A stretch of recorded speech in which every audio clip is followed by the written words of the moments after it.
Hi Sagittarius, welcome po sa ating channel at ito ang inyong daily gabay tarot reading for October 18, 2024. Please be reminded kung nakaresonate kayo, comment down. Kung hindi kayo nakaresonate, ibigay niyo po sa iba kasi channel reading po ito.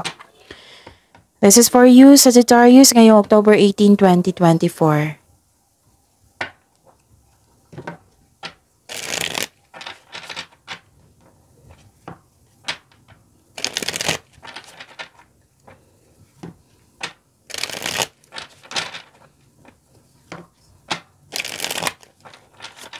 Para po ito sa inyo Sagittarius ngayong October 18, 2024.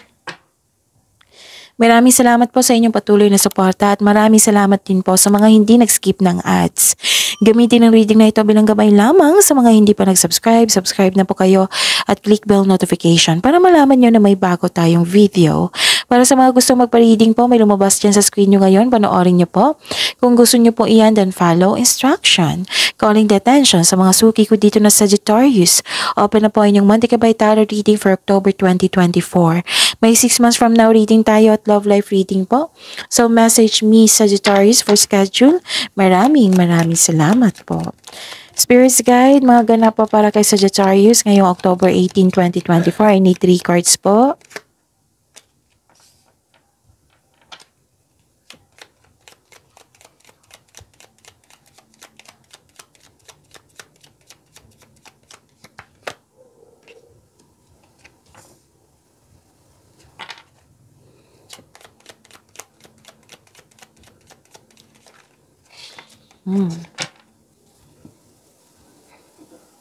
Okay.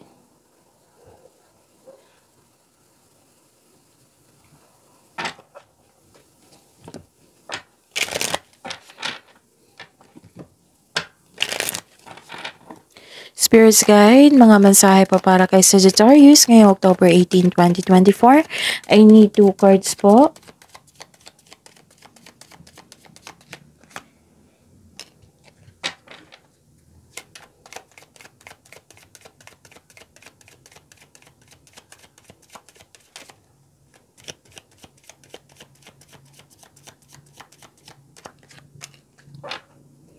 Okay.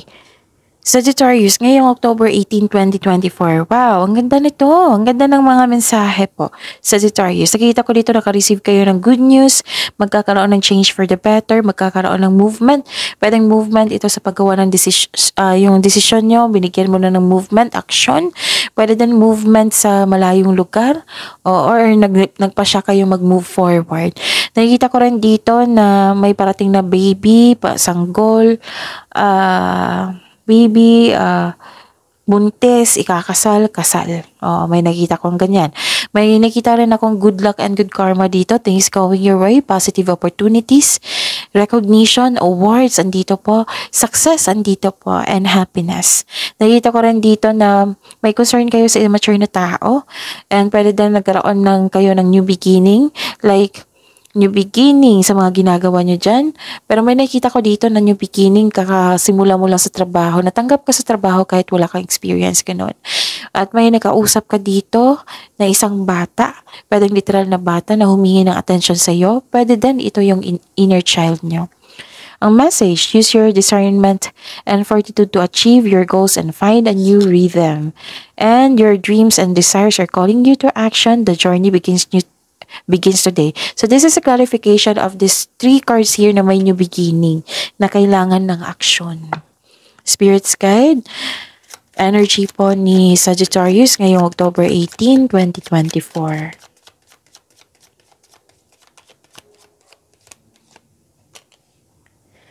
The clarification of this card po.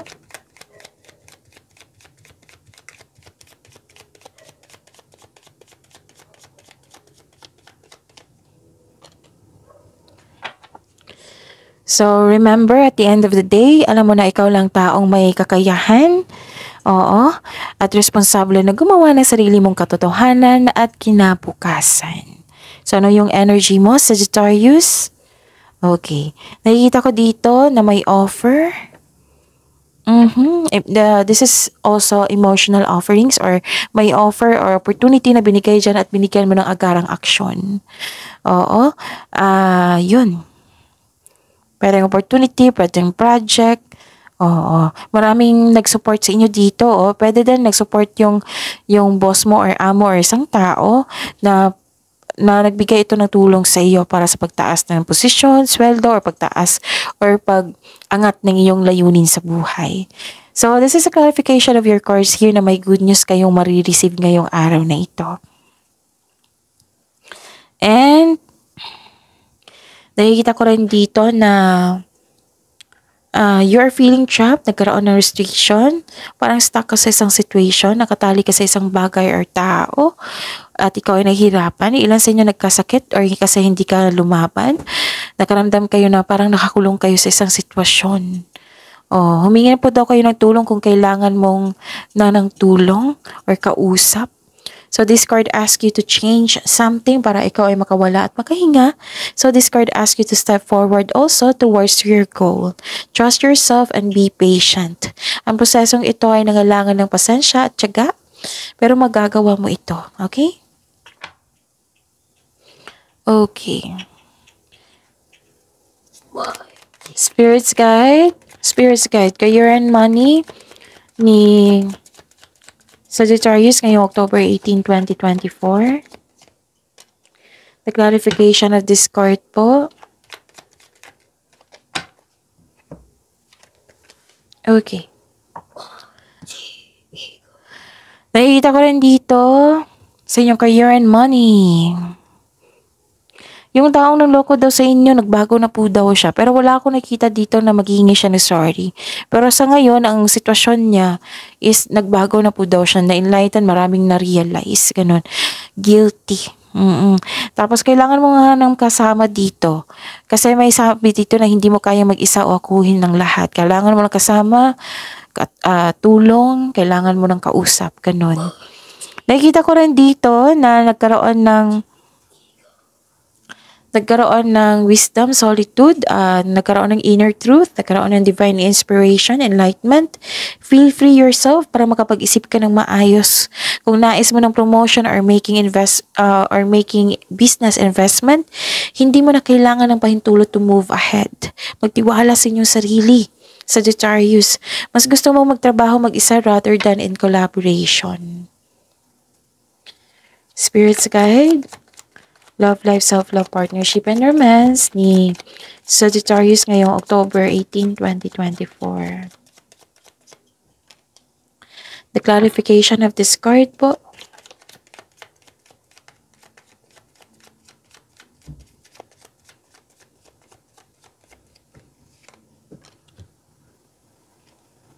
Kay Sagittarius ito ha. Maraming salamat po sa patuloy na tiwala at suporta sa ating channel. At maraming salamat din po sa mga hindi nag-skip ng ads. So, nagkaroon ng truth seeking, paninindigan, may ginawang desisyon dito. May isang tao dito na humahabol sa iyo ng labis or may parating kayong partner na masyadong malakas ang energy. So, this card asks you to listen to your intuition kung ang maliligaw nito or yung taong ito ay tunay. Baka sa sobrang bilis niyang dumating ay ang siyang mabilis mawala. So, make it sure maging maging wiser. Okay? At nakikita ko rin dito na nakikita ko rin dito na mataas ang inyong intuition. Oo. Kinikilala mo talaga yung tao. Listen to your intuition. Kung mayroon kang emotional intelligence, this will lead you to the answers you need about your romantic urges. So, sa mga single dito, sa mga may relasyon, sa buhay mag-asawa, the advice is trust your feelings instead of overthinking or overanalyzing. May malalaman kayong sekreto mula sa isang tao, maaaring sa partner mo. So, makinig po daw kayo sa inyong sitwasyon. Makinig po daw kayo sa inyong intuition. So, the advice is to clear your mind and ask your heart for the answers you seek. Nasa iyo na po daw yung sagot sa inyong mga katanungan. Nasa inyo na po daw yung solusyon sa inyong problema. So, trust your own counsel first. Okay? Go and connect to your divine guidance. Trust yourself and follow your intuition. I think yun na. Nasabi ko na lahat. So, claim this wonderful blessings dito. Ang pagyamanin nyo yan. Sagittarius, please like, subscribe, and click the button for notification para updated po kayo sa daily tarot reading natin. Maraming salamat po.